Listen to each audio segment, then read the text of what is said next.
Okay. So there's, like we were saying, there's a relationship between the Ukemi architecture and the Nage architecture. They go together. So you can tell a lot of the assumptions of the Nage architecture by what Uke is doing or not doing, okay? So we're working with the Idimi Nage basic, and we want to make sure of a couple things. We want to make sure that our head does not remain on the line of attack. So if this line is here, only my hips remain on the line of attack. So as I go back, my head is perpendicular to the line. Do not fall back this way.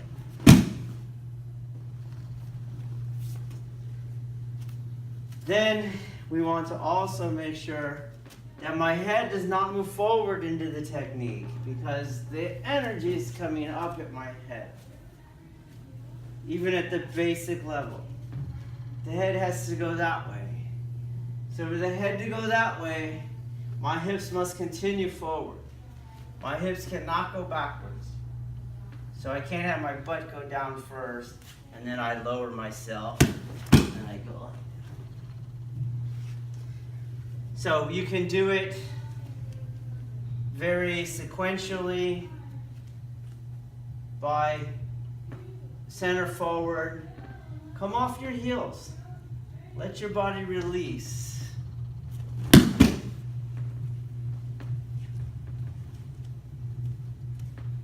Look for the inside arm. Release. If you have a handle on that, go ahead and work with the flexion of your center and contract and allow yourself to be sprung out of the position and find your back foot as you're falling. So I'm here, spring. This allows me to keep my hips forward, my head back. All right, let's try it. So try to remember our basic falling geometry. This requires a lot of energy to take the head and to turn it topsy-turvy with the feet. It's not very efficient. What we tend to do is create an angle. You see the diagonal? And then we push and pull. So here's the head, and when I push and pull, then the head just went down. You see that? And it switched places with the feet, and you get a topsy-turvy effect. So sometimes we do it head going forward, you see, and we do this. So, Ronin. We have a very simple Kaiken Nage. There's the diagonal. I push his hip. Boom. I start to lean and or Kokyu-Ryoku. There it is, and the push over. Boom. Got it? Sometimes we do it backwards. Hi, homie. There's the lean, and I'm going to do this to his body.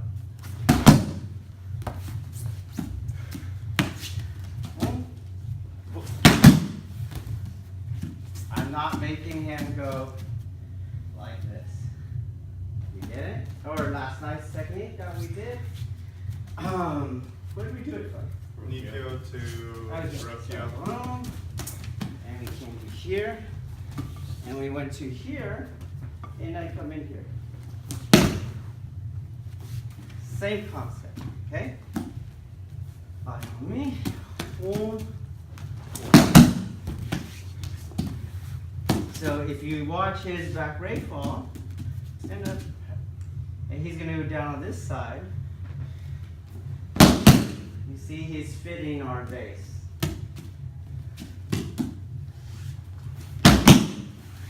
See that? So if he goes, you probably don't even know how, but try to go straight back. See, you can barely do it. See, he still had a turn. Straight back, so your head is on that one. Okay? And now he tries to fit that one. He can't. See that? He can't do it. That water doesn't fit our base. Okay? So he's going to do his regular static ukemi. Then I do that side, but loose on the technique. Then he does the other side. And then I do this, I just give him the energy press, and it's loose. Got it? And he goes. And he blends with my movement. Okay, let's try that. Okay, so that's a perfectly fine level to train for a beginner. And then you could go all the way to the other level where a back breakfall has that same spinning rotation, but he's actually going forward. So we're not gonna, that's a little more advanced, we're not gonna do that. But some different architectural ways of being. So as you saw, he's not gonna have his head. He doesn't get to control his head because I'm spinning this. Okay? That's what makes him fall. So he can't go backwards. Then the way I do the timing, the yin space at the beginning, he can't turn and do a forward roll. So he can't do the front break fall. Do you understand? So you're gonna, he's here.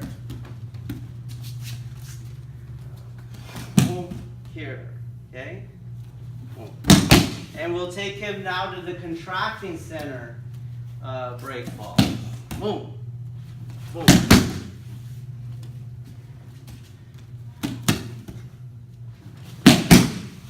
This way is good for Nage because what you find is most Nages don't have a base and they fall. They fall right there. But you're going to have like a 2-count rhythm. So 1, boom, 2. 1, 2. And he's doing that dynamic version. 1, 2. 1, 2. You see how he's finding his foot as he's being squeezed out of the technique by my spinal displacement. Got it? Okay, let's try it. So it's just a training tool. Boom, down, and now my base. Boom. So like I was saying, see, it's not my arm. My arm's not in it because my arm's already done. The arm is done. Boom. You see? It's already done. I'm finding my ground path and displacing his base. Boom. Boom. Boom. Boom. Okay. So don't do it up here. Take him in, check him out, boom, base. Boom, check him out, boom. Make it percussive in your entry. Don't throw him down. Squeeze him out. Boom, boom. Boom.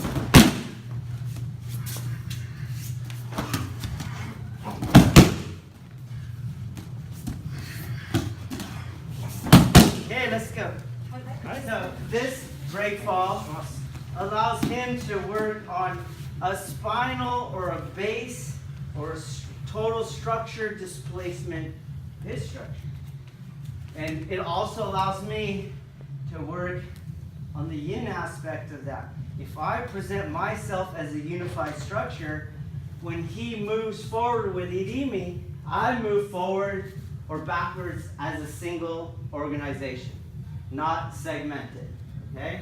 So he goes, whoo, he just moves me, and I'm in that lock center.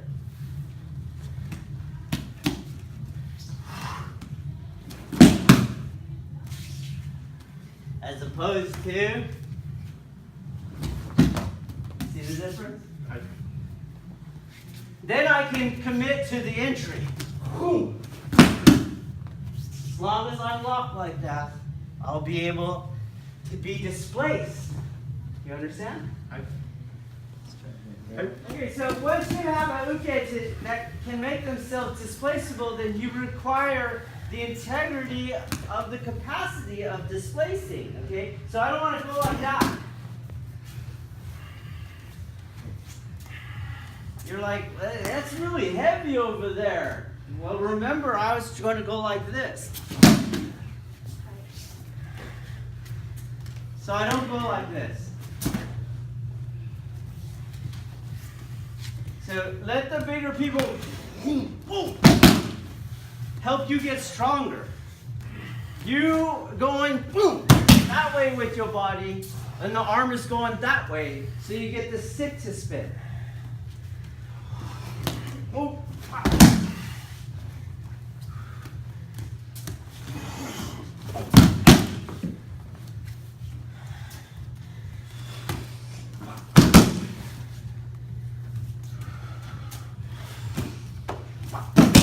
Okay, let's go. So you can train a little bit, working more dynamically without taking it to where he's actually going forward, which is more, I would say, more functional. But you might end up in a spot like you're here. I'm in the back corner, and I want to know how to do this dynamic that way. You understand? And even if he's going forward and there's a lot of energy, which he didn't do, I still have the X pattern. Right. Do you understand? It's still there, but it's not tactilely put in place. The inertia, the momentum, all that stuff is making different fulcrums. But here I'm actually going to use this I'm going to put my hip right in this part where my hand is for this push part. Okay? You guys understand? Right. So my hip is going to go here. And he has to, when I do my projection, he'll do the same ukemi, but I'm not making it as loose. Do you understand? Right. So he does the same ukemi.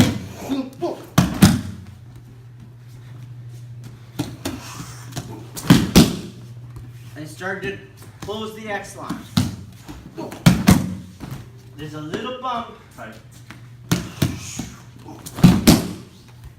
So I'm making that stick do that. It'll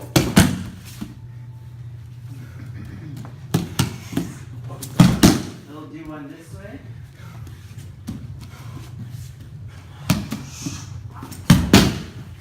You see, I'm spinning the ends of the stick. Okay? Try it, go with Brian.